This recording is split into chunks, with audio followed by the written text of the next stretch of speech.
রাত্র যখন গভীর হয়ে গেল, এমন সময় আবুল বারাকাত তাকায় দেখে সাগরের মধ্যখানে গোটা সাগরের পানিকে উপর দিকে উঠাইয়া আসমান জমিন কাঁপাইয়া ক্ষিপ্র গতিতে দ্রুত গতিতে একটা বিশাল বড় দানব আবুল বারাকাতের দিকে আসতে শুরু করেছে। আবুল বারাকাতের দিকে ক্ষিপ্র গতিতে আসতেছে। আবুল বারাকাত বুঝতে পেরেছে বাঁচার কোনো পথ নাই, এখন তো আমাকে খেয়ে ফেলবে, বাঁচবো কেমনে। একবার আরব দেশ থেকে 300 জন মুসলমান, বড় বড় বিজনেসম্যান, 300 জন মুসলমান, তারা ব্যবসা করার জন্য জাহাজ নিয়ে ছুটলেন মালদ্বীপের দিকে, বিজনেস করবেন। তারা এশিয়া মহাদেশের দিকে বিজনেস করবেন। আরব দেশ থেকে 300 মুসলমান জাহাজ নিয়ে এসছেন, লক্ষ কোটি কোটি টাকার খাবার সম্পদ জাহাজে আছে। বিজনেস করবার জন্য তারা যখন বের হয়েছে, জাহাজ চালাইতে চালাইতে যখন সাগরের মধ্যখানে চলে আসলো, এমন সময় সাগর উত্তাল হয়ে গেল। সাগর উত্তাল হয়ে যাওয়ার কারণে সবগুলা জাহাজ পানির নিচে ডুবে গেল। সমস্ত মানুষ পানির নিচে পড়ে মরে গেল। সবগুলা সম্পত্তি পানির নিচে চলে গিয়েছে। কোন মানুষ জীবিত নাই, একটা জাহাজও নাই, সব পানির নিচে। এমন সময় এই জাহাজের ভিতরে ছিল তরুণ একটা যুবক। তার সিনার মধ্যে ছিল 30 পারা আল কোরআন। ও ছিল হাফেজে কোরআন। তার নাম ছিল হাফেজ আবুল বারাকাত। আমার মুসলমান বন্ধুগণ, 300 মুসলমান পানির নিচে যখন ডুবে যায়, সবগুলা জাহাজ যখন পানির নিচে ডুবে যায়, সকল সম্পত্তি যখন পানির নিচে ডুবে গেল, হাফিজ আবুল বারাকাত আল্লাহকে বলছে, আল্লাহ তাআলা, আমি একজন মুসলমান, আমার বক্ষে রয়েছে তোমার 30 পারা কোরআন। আয় আল্লাহ তাআলা, তোমার কোরআনের অনেকগুলা মুজিজা আছে। আজকে আমি বিপদে পড়ে গিয়েছি। তুমি তোমার বন্ধু বিশ্ব নবীকে বলেছো, বিপদে পড়ে গিয়ে তুমি যদি কোরআন তিলাওয়াত করো, আল্লাহ নবীজিকে জানায়া দিয়েছেন, বন্ধুরে, দুনিয়ার কোন বিপদে পড়ে তুমি যদি কোরআন তিলাওয়াত করো, কোরআন থেকে তিলাওয়াত করতে দেরি হবে, আমি আল্লাহর পক্ষ থেকে সাহায্য আসতে 1 মিনিটও দেরি হবে না। সুবহানাল্লাহ, জোরে পড়েন। পয়গম্বর, আপনি বিপদে পড়ে গেছেন, ঝামেলায় পড়ে গেছেন, কোরআন থেকে তেলাওয়াত করেন, করতে দেরি হবে, তেলাওয়াত শেষ হবে না, সাহায্য আমি আসমান থেকে পাঠায় দেব। আমার মুসলমান বন্ধুগণ, এক পর্যায়ে হাফেজ আবুল বারাকাত আল্লাহকে বলছে, আল্লাহ তাআলা, সকল মানুষ তো মরে গেল, সকল জাহাজ ডুবে গেল, সবগুলা সম্পত্তি পানির নিচে চলে গেল। ওগো মালিক, তুমি কি আমাকে কোরআনের কারণে বাঁচাতে পারো না? কথা বলতে দেরি হয়েছে। আল্লাহ রাব্বুল ইজ্জত ওয়াল জালাল সাগরে বিশাল একটা ঢেউ দিলেন। একটা ঢেউয়ে আবুল বারাকাত মালদ্বীপের মধ্যে পৌঁছে গেছে। সুবহানাল্লাহ বলে।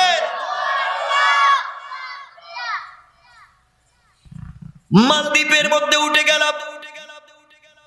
হাফেজ আবুল বারাকাত একজন মুসলমান, আরবি, তার ভাষা হলো আরবি। মালদ্বীপের মানুষ সবগুলা বৌদ্ধ, একজন মুসলমান নাই, তারা আরবিও বুঝে না। আবুল বারাকাত দেশের ভিতরে এসে বুঝাতে চায়, ভাইরা আমার মা বাবা, আত্মীয় স্বজন, বন্ধু বান্ধব সবাই সাগরে ডুবে গিয়েছে, জাহাজ ডুবে গিয়েছে, সব সম্পত্তি হারাইয়া ফেলেছি। সাগরের পানির ধাক্কায় আমি তোমাদের দেশে এসে হাজির হয়েছি। তোমরা আমাকে থাকবার জায়গা দাও, খাবারের ব্যবস্থা করো। কিন্তু আবুল বারাকাত আরবি বলে, কেউ তার কথাগুলা বুঝে না। এইভাবে কিছুদিন চলে যাওয়ার পরে, কয়েকদিন পরে আবুল বারাকাত দেশের ভিতরে ঘুরতে ঘুরতে একজন বিধবা নারীর বাড়িতে গিয়ে হাজির হলো। এই ঘরের ভিতরে বৃদ্ধা মহিলা, তার মেয়ে ছাড়া কোনো পুরুষ মানুষ নাই। আবুল বারাকাত বুঝাতে চায়, মা আমার এই দুনিয়ার জমিনে কেউ নাই, আপনি যদি আপনার ঘরে আমাকে থাকবার জায়গা দেন, আপনার ঘরে যদি আমাকে একটু আশ্রয় দেন, আমি সারাদিন যা ইনকাম করব তা আপনাকে দেব। আমি মালদ্বীপের মধ্যে কাজ করব, বিনিময়ে যা পাবো আপনাকে দেব। এরপরে আপনার বাড়িতে আমাকে থাকতে দেন। মহিলা ডেকে ডেকে বলছে, যুবক তোমাকে চিনি না, তোমাকে চিনবার কথা না, তোমার ভাষা তো আমি বুঝি না। আমার মুসলমান বন্ধুগণ, এক পর্যায়ে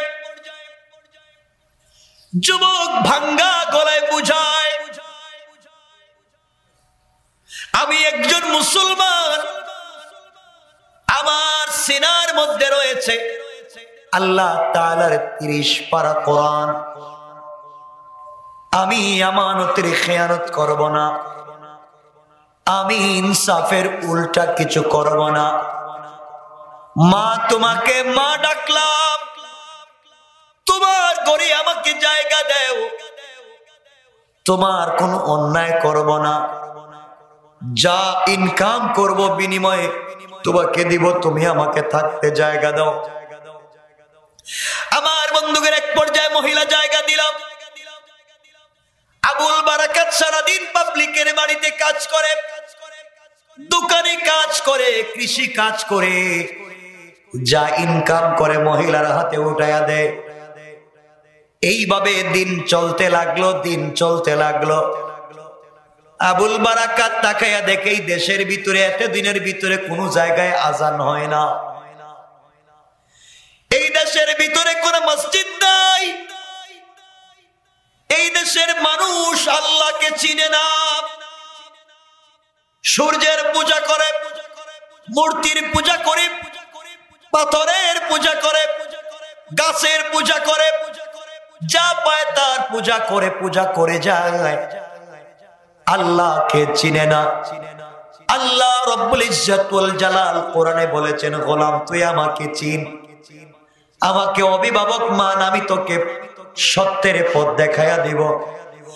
আল্লাহ পাক কোরআনে বলছেন, আল্লাহু ওয়ালিয়ুল্লাযীনা আমানু মিনাজ যুলুমাতি ইলান নূর। আল্লাহ বলেছেন, যারা আমাকে অভিভাবক মানে, যারা আমি আল্লাহকে মানে, আমি আল্লাহ তাদেরকে অন্ধকার থেকে আলোর পথ দেখাইয়া দে। ও হাফেজ আবুল বারাকাত, তুই তো কোরআন শিখলি, এই দেশের ভিতরে কোন মসজিদ নাই, আবুল বারাকাত আল্লাহর কাছে কান্না করে বলো, আল্লাহ আমি যেহেতু বেঁচে গেলাম, এমন এক দেশে এসেছি যেই দেশের মানুষ তোমাকে চিনে না, তোমার পরিচয় জানে না, আজান হয় না।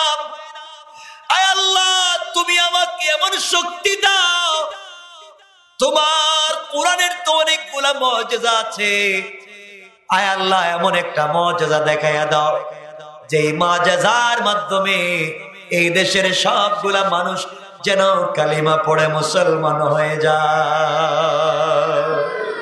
সুবহানাল্লাহ, জোরে আওয়াজ করে পড়ে।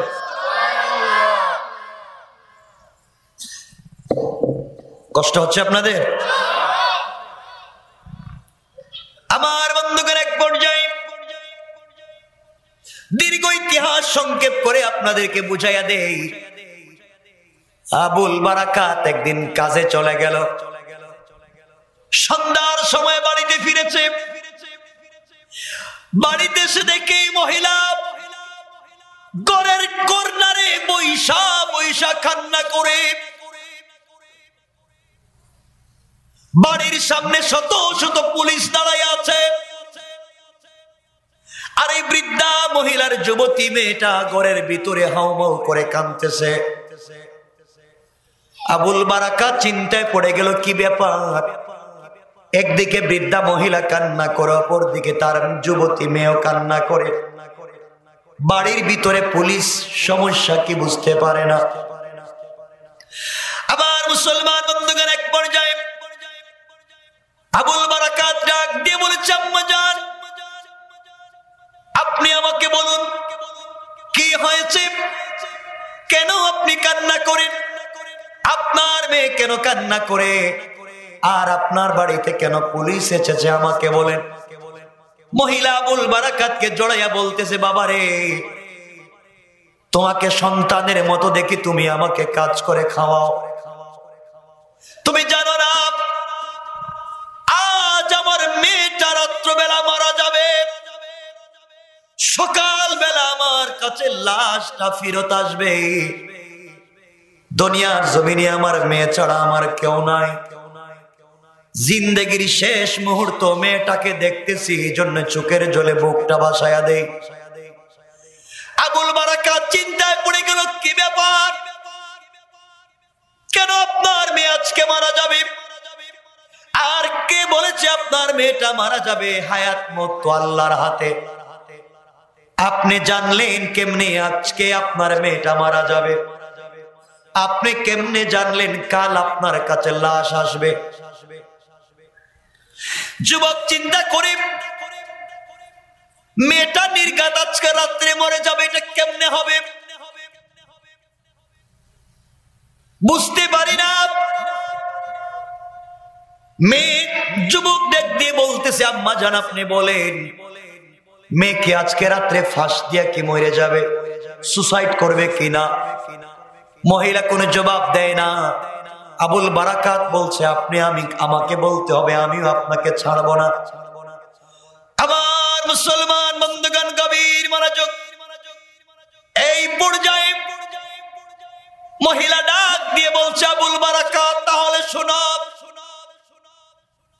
আমরা মালদ্বীপের মানুষ, সাগরের পাড়ে আমাদের বসবাস, প্রত্যেকটা বৎসর নির্ধারিত একদিনে, প্রত্যেকটা বৎসর নির্ধারিত একটা মাসের একটা নির্ধারিত তারিখে সাগর থেকে বিশাল বড় একটা দানব আমাদের মালদ্বীপের মধ্যে আঘাত করে, আক্রমণ করে,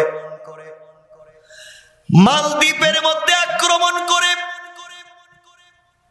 গোটা মালদ্বীপকে তছনছ করে দেয়, বাড়িঘর ভেঙে ফেলে, ব্যবসা প্রতিষ্ঠান পুড়িয়ে ফেলে, যাওয়ার সময় যাকে তাকে আঘাত করে শত শত মানুষকে প্রত্যেক বৎসর হত্যা করে। এইভাবেই চলতে আছে, আমাদের জিন্দেগি চলতেই আছে। দীর্ঘ 40 থেকে 50 বছর আগে আমাদের দেশের বাদশা একটা আইন করেছেন। আইন হলো, যেই নির্ধারিত রাত্রে দানব এসে আমাদের দেশে আঘাত করে,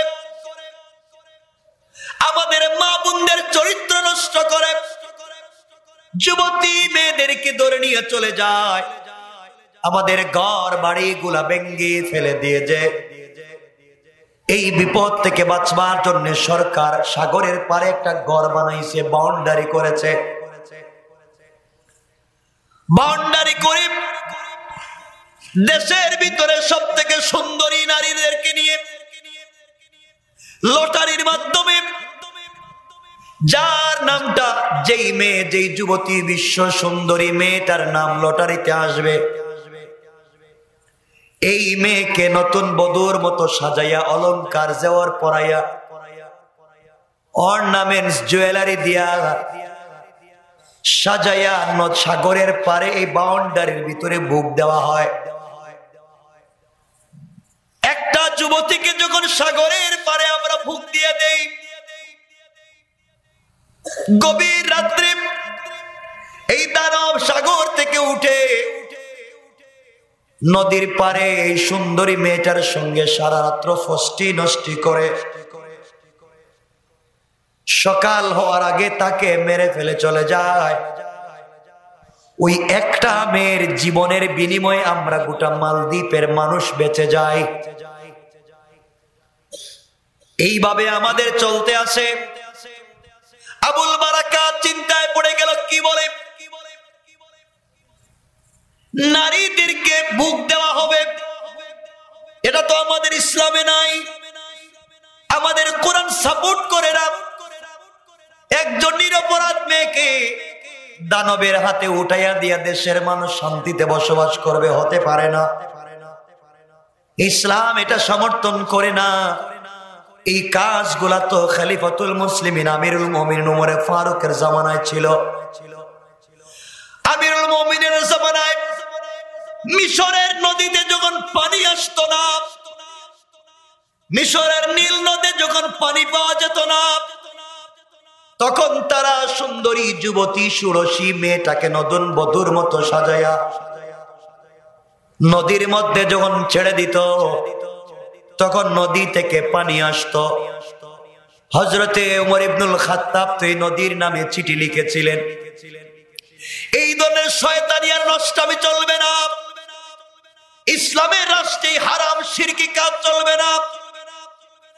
আল্লাহ কোরআনে কারীমের ভিতরে বলেছেন, ইন্নাহু মাইয়ুশরিক বিল্লাহ ফাকাদ হারামাল্লাহু আলাইহিল জান্নাহ ওয়া মাআওয়াহুন নার ওয়া মা লিয-যালিমিনা মিন আনসার।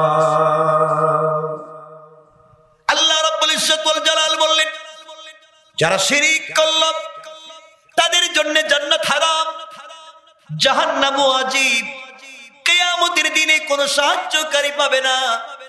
সুতরাং তারা যে কাজগুলা করতেছে তা জঘন্য নষ্টামি, কুফরি, শিরকিতে ভরা।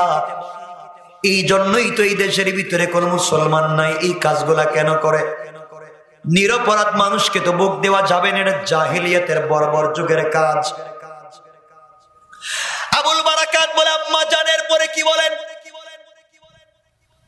বৃদ্ধা মহিলা ডাক দিয়ে বলছে, বাবারে, প্রত্যেক বছর লটারি হয়, লটারিতে যেই যুবতীর নাম উঠে তাকে ওই জায়গার মধ্যে বুক দেওয়া হয়। আজকে সকালে লটারি হয়েছে, এই লটারিতে আমার মেয়ের নাম উঠেছে। আমার তো মাত্র একটা মাত্র মেয়ে আর নয়, আমার মেয়ের নাম উঠার কারণে এই যে আমার ঘরের দরজার সামনে পুলিশ দাঁড়ায় আছে, কিছুক্ষণ পরে আমার মেয়েকে নতুন বধূর মতো সাজায়া অলংকার সেওর পরিধান করাইয়া আমার মেয়েকে আমি পুলিশের হাতে উঠাইয়া দিতে হবে। পুলিশ আমার মেয়েকে গাড়িতে করে নিয়ে যাবে নদীর পারে, সাগরের পারে বুক দিয়ে দিবে। গভীর রাত্রে সাগর থেকে বিশাল বড় দানব উঠে আমার মেয়ের সঙ্গে ফষ্টি নষ্টি করে মেয়েটাকে মেরে ফেলবে। আমার মেয়ের মাধ্যমে গোটা দেশের মানুষ বেঁচে যাবে। সকাল বেলা আমার কাছে লাশটা ফেরত আসবে। এই জন্যে মেয়েকে জড়াইয়া জিন্দেগির শেষবারের মতো কান্না করি। যুবক, এই দুনিয়ার জমিনে আমার কোনো ছেলে নাই, এই দুনিয়ার জমিনে আমার কোনো সন্তান নাই, আমার স্বামীও নাই, আমার ভাই মা বাবা কেউ নাই। একটা মাত্র মেয়েকে নিয়ে জিন্দেগি কাটাইয়া দিলাম। আর আজকে আমার মেয়েটাকে বুক দেওয়া হবে, এই জন্যে আমার কলিজায় মানে না, চিন্তায় পড়ে কাঁদতেছি। হাফেজ আবুল বারাকাত চিন্তা করে না, যেই মহিলা আমাকে এই ঘরের ভিতরে থাকবার জায়গা দিয়েছে, আশ্রয় দিয়েছে, আমি তার ঘরে থাকি, তার ঘরে শান্তিতে বসবাস করি। বিপদের সময় যদি সহযোগিতা করতে না পারে, তার চাইতে মানবতাহীন কোনো কর্ম হতে পারে না। আবুল বারাকাত ডাক দিয়ে বলতেছে, আম্মা জান, আপনি টেনশন করবেন না। আপনাকে একটা কথা বলি মা, আমি হাফেজ আবুল বারাকাত, আমার বয়স তো 13-14 বছর, আমার দাড়িও নাই, মুছও নাই, আমার দাড়িও উঠে নাই, মুছও উঠে নাই।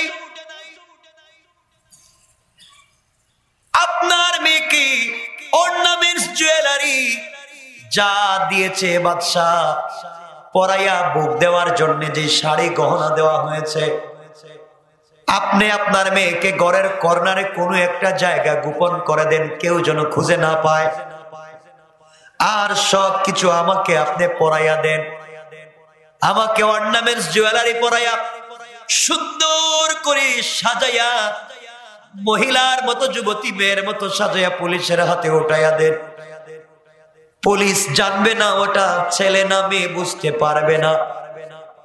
আমাকে যদি বুক দেওয়া হয়, গভীর রাত্রে দানব উঠে আমাকে যদি মেরে ফেলে, বাপ, আমার মনে কোনো ব্যথা নাই, আমার মনে কোনো কষ্ট নাই। আমি মরে গেলে আপনার কলিজাটা বড় হয়ে যাবে, আপনার মেয়েটা জীবিত থাকবে। আপনার মেয়ে মরে গেলে আপনি কাঁদবেন, আমাকে আপনি বুক দিয়া দিন। আমি মরে গেলে মালদ্বীপের কেউ কাঁদবে না, কারণ মালদ্বীপে আমার কোনো ভাই নাই, মালদ্বীপে আমার কোনো বোন নাই, এই মালদ্বীপে আমার মা নাই, আমার বাবাও নাই, কেউ আমার জন্য কাঁদবে না। আমি যদি মরে যাই, কেউ আমাকে দেখবে না। আপনি আমাকে নতুন বধূর মতো সাজাইয়া দিয়ে দেন। এবার মহিলা ডাক দিয়ে বলতেছে, যুবক না, দেওয়া যাবে না, তুমি আমার দেশের মেহমান, আমার ঘরের মেহমান, তোমাকে নির্ঘাত মৃত্যুর হাতে উঠাইয়া দিতে পারি না, তোমাকে দিতে পারবো না। যুবক নাচড় বান্দা কয়, না, দেয়া লাগবে। যুবতী মেয়ে, এই বৃদ্ধা মহিলা নিরুপায় হয়ে নিজের যুবতী মেয়েকে ঘরের কর্নারে গোপন করে দিয়েছে। আবুল বারাকাত বলছে, আম্মা জান, আপনি আমাকে সুন্দর করে সাজাইয়া দিবেন। এই কথা বলে পানি দিয়ে ওযু করেছে, ওযু করে সিজদায় পড়ে আল্লাহকে ডাক দিয়া বলেছে, আল্লাহ,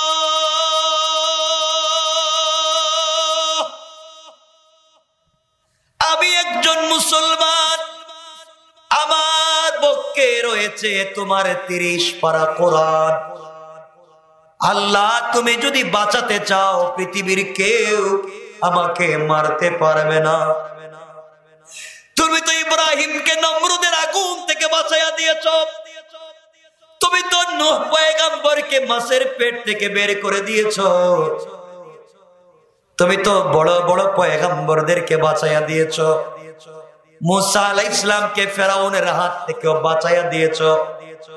আল্লাহ তাআলা, তুমি কেন আমি কোরআনওয়ালাকে বাঁচাতে পারবো না? আমনি, তুমি আমাকে বাঁচাইয়া দাও। কান্না করে চোখের পানি ছেড়ে কাঁদলাম। সালাম ফিরাইয়া মহিলার কাছে এসে বলছে, আম্মা জান, আপনি আমাকে সুন্দর করে নতুন বধূর মতো সাজাইয়া, অলংকার জেওর পরাইয়া, অর্নামেন্টস জুয়েলারি দিয়া সাজাইয়া দেন। মহিলা যখন সাজাইয়া দিয়েছে, সুন্দর করে অর্নামেন্টস জুয়েলারি আর সাজাইয়া দিয়া পুলিশের হাতে উঠাইয়া দিয়েছে।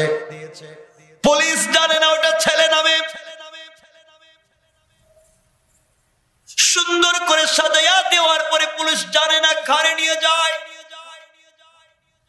যুবককে নিয়ে গিয়ে নদীর পাড়ে যখন বাউন্ডারির ভিতরে ঢুকাইয়া বাহির দিয়ে তালা লাগাইয়া রাইকা দিয়েছে, সকাল বেলা লাশের অপেক্ষায় পুলিশ আর ডুম গেইটে দাঁড়াইয়া আছে। আবুল বারাকাত গভীর রাত্র হয়ে যায়, সাগর থেকে দানব উঠে না। আবুল বারাকাত চিন্তা করে কি ব্যাপার, আজকে উঠে না কেন? যতক্ষণ সময় পেয়েছে জায়নামাজে সিজদায় কাটাইয়া দিয়েছে।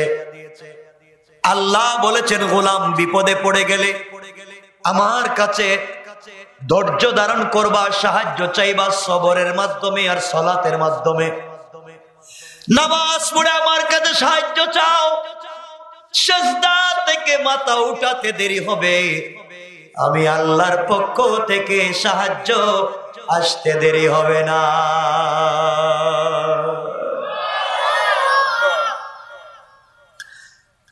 11:30 হয়ে যাচ্ছে না? কষ্ট হচ্ছে আপনাদের? সারা রাত্রে না? আমি রেখে দিচ্ছি, বেশি লম্বা করবো না ইনশাআল্লাহ। কষ্ট হচ্ছে না তো? আমার বন্ধুগণ, এক পর্যায়ে রাত্র যখন গভীর হয়ে গেল, এমন সময় আবুল বারাকাত তাকায়া দেখে সাগরের মধ্যখানে গোটা সাগরের পানিকে উপর দিকে উঠাইয়া আসমান জমিন কাঁপাইয়া ক্ষিপ্র গতিতে, দ্রুত গতিতে একটা বিশাল বড় দানব আবুল বারাকাতের দিকে আসতে শুরু করেছে। আবুল বারাকাতের দিকে ক্ষিপ্র গতিতে আসতেছে। আবুল বারাকাত বুঝতে পেরেছে বাঁচার কোনো পথ নাই, এখন তো আমাকে খেয়ে ফেলবে, বাঁচবো কেমনে? আবুল বারাকাত কোন কথা না বাড়াইয়া সিজদায় পড়ে গেল। আর সিজদায় পড়ে কোরআন তিলাওয়াত করে আল্লাহকে ডাক দিয়া বলছে, আল্লাহ,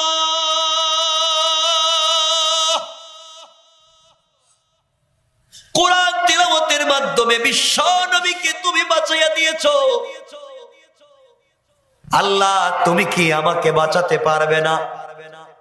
বিশ্ব নবী কোরআন তিলাওয়াত করতেছিলেন, উম্মে জামিল মারবার জন্য এসেছিল।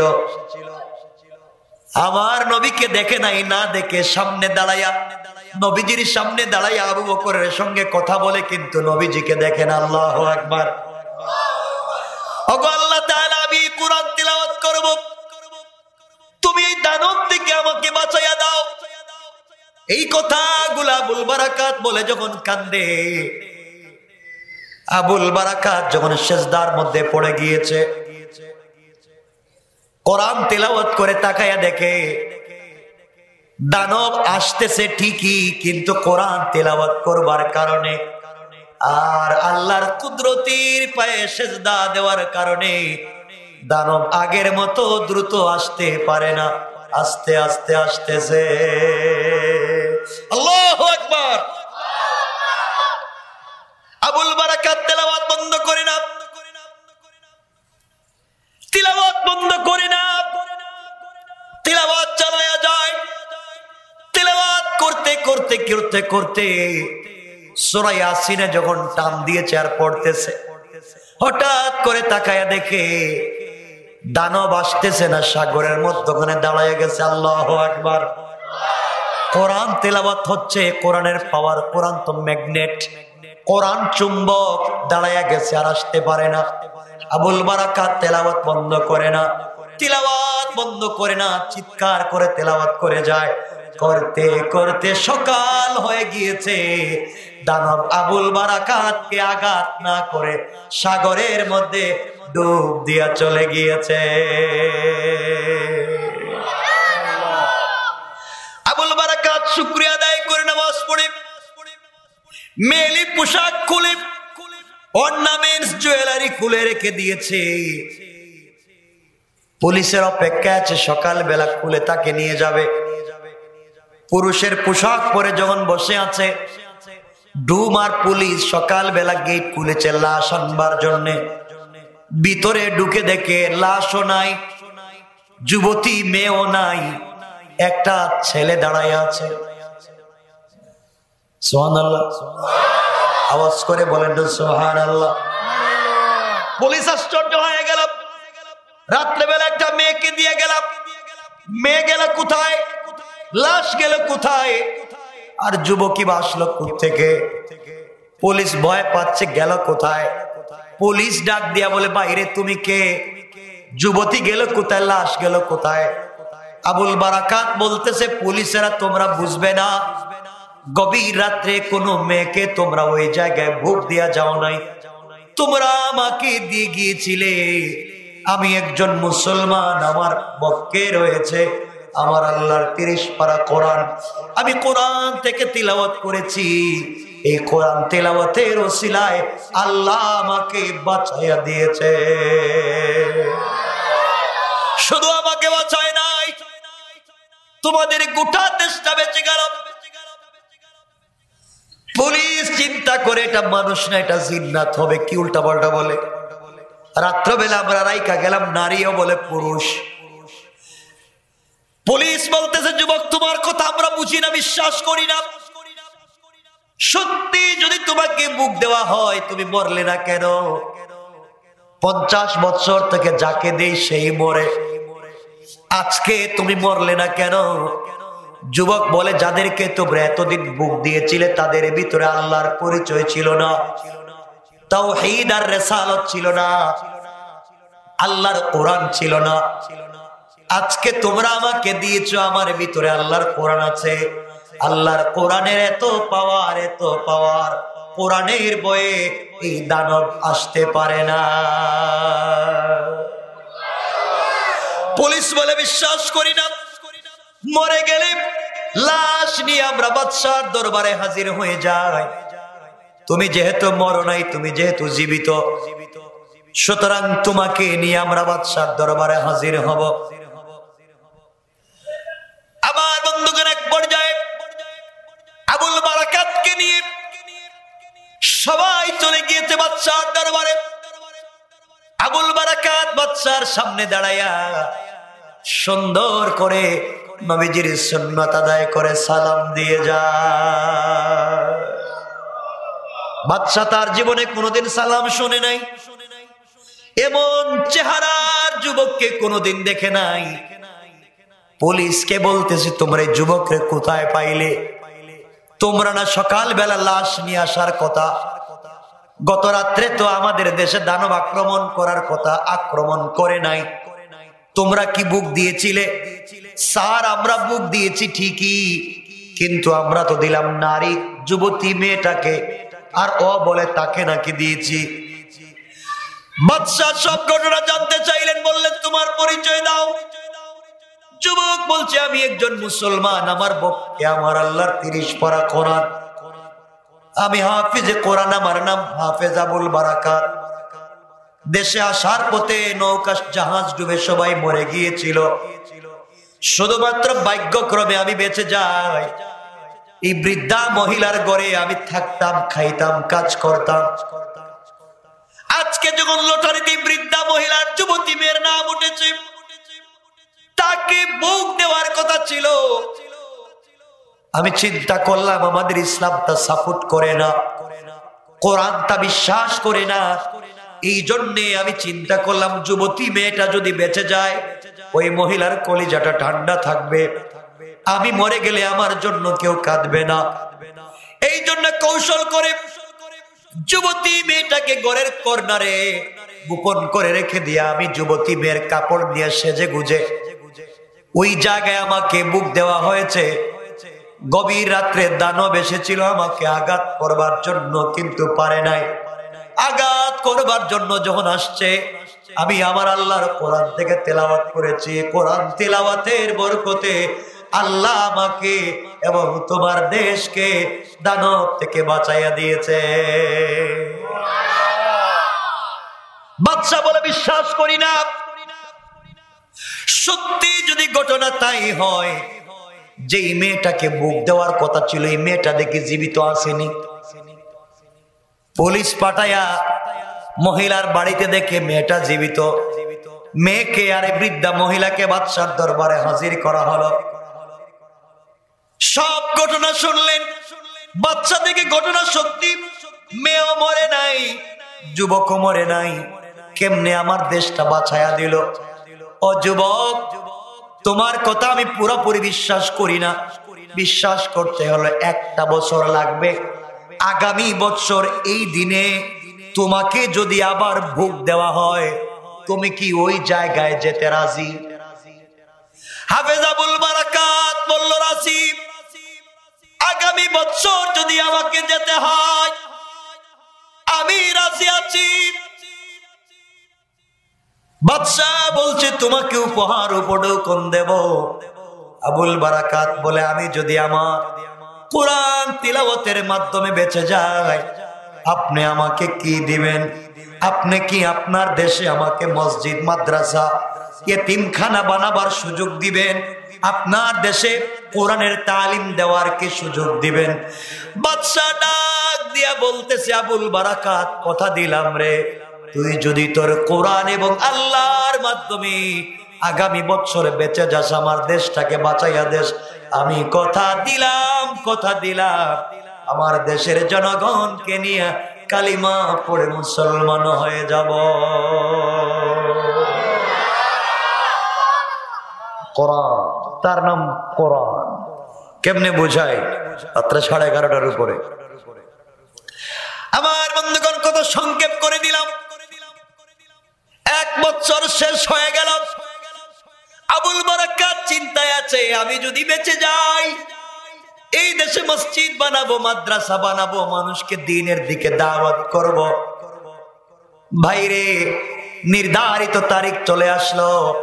ওই তারিখে আবুল বারাকাতকে সুন্দর করে সাজায়া, অলংকার জেওয়ার পরাইয়া, আবার যখন তাকে বুক দেওয়া হয়েছে মালদ্বীপের সাগরের পারে, আবুল বারাকাত গভীর রাতে দেখে বিশাল দানব আসতেছে আঘাত করবার জন্য। আবুল বারাকাত সিজদায় পড়ে সূরা ইয়াসিন তেলাওয়াত শুরু করে দিয়েছে। দীর্ঘক্ষণ যখন তেলাওয়াত করতেছে, আর যাওয়ার সময় এক মুষ্টি বালি নিয়েছিল। বালির মধ্যে বিসমিল্লাহি আল্লাহু আকবার, লা ইলাহা ইল্লাল্লাহু মুহাম্মাদুর রাসূলুল্লাহ বলে ফুঁক দিয়া, ওই বিশাল বড় দানব যখন আসতেছিল, ওই বালিগুলাকে সাগরের মধ্যে ফেলে দিয়া বলছে, আল্লাহ তাআলা, এই বালি তো বিশ্ব নবী নিক্ষেপ করেছিলেন মদিনায় যাওয়ার পরে, মক্কা থেকে যাওয়ার পথে কাফেরদের চোখে পৌঁছে গেল, তিনি তো চলে গেলেন।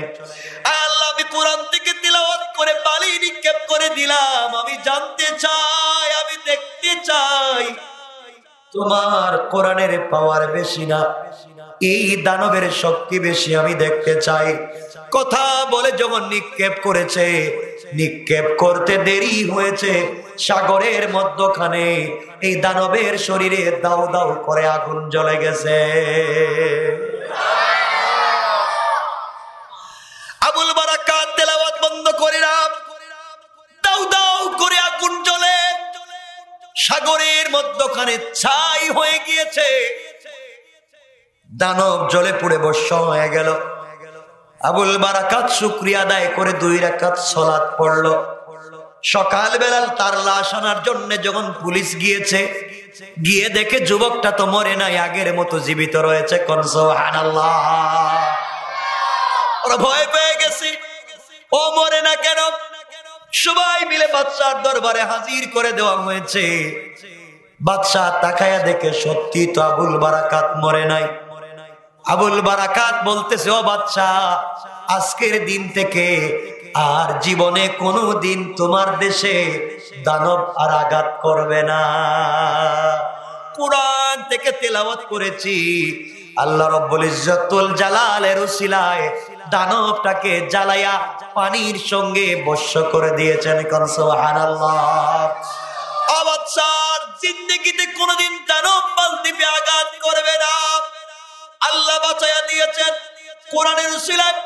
বাদশা চিন্তা করে, যেই মালিক গোটা দেশের মানুষকে বাঁচাতে পারেন, যেই মালিকের উপরে বিশ্বাসের কারণে আবুল বারাকাত এই জায়গায় যাইতে পেরেছে, যে মালিকের কালামের কারণে বিশাল দানব কিছু করতে পারে নাই, আমরাও আর দেরি করতে পারবো না।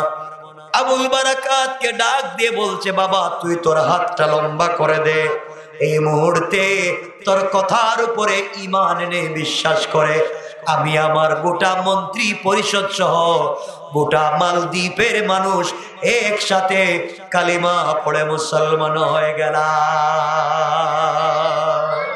আল্লাহু আকবার। গোটা মানুষ সংক্ষেপ করে দিলাম, মানুষ কালিমা পড়ে মুসলমান হচ্ছে। এটা হচ্ছে কোরআনের জীবন্ত মুজিজা। আমার নবীও কোরআন থেকে তেলাওয়াত করেছিলেন, বেঁচে গিয়েছেন। এই কোরআন থেকে তেলাওয়াত করা হয়েছিল মিশরে, এই কোরআন থেকে তেলাওয়াত করেছিলেন কারি আব্দুল বাসিত আমেরিকায়। যেখানে এই কোরআনের তেলাওয়াত চলে ওখানে আর কিছুই চলে না। মানুষ মদের বোতল ছেড়ে দিয়া, জেনা বেবিচারে ছেড়ে দিয়া কোরআন তিলাওয়াতে পাগল হয়ে যায়। আল্লাহ বলছেন, দুনিয়ার জমিনে এই কোরআনকে বিশ্বাস করে বুকে ধারণ করে যদি চলতে পারো, কবরে কোরআন তোমাদেরকে সুপারিশ করবে, আর জান্নাতে আসলে পরে আমি আল্লাহ এই কোরআন তেলাওয়াত করে তোমাদেরকে শোনায়া দিব। কোন সুবহানাল্লাহ। রাত্র 11:15 হয়ে যাইতেছে, আপনাদের কষ্ট হচ্ছে দেখতেছি, আর লম্বা করব না, আর না। এই যে ভাই আমাকে কাগজ দিয়েছে এই জন্য আর লম্বা করতেছি না, এখানে রাইখা দিতে চাই, আর কষ্ট দিব না আপনাদেরকে।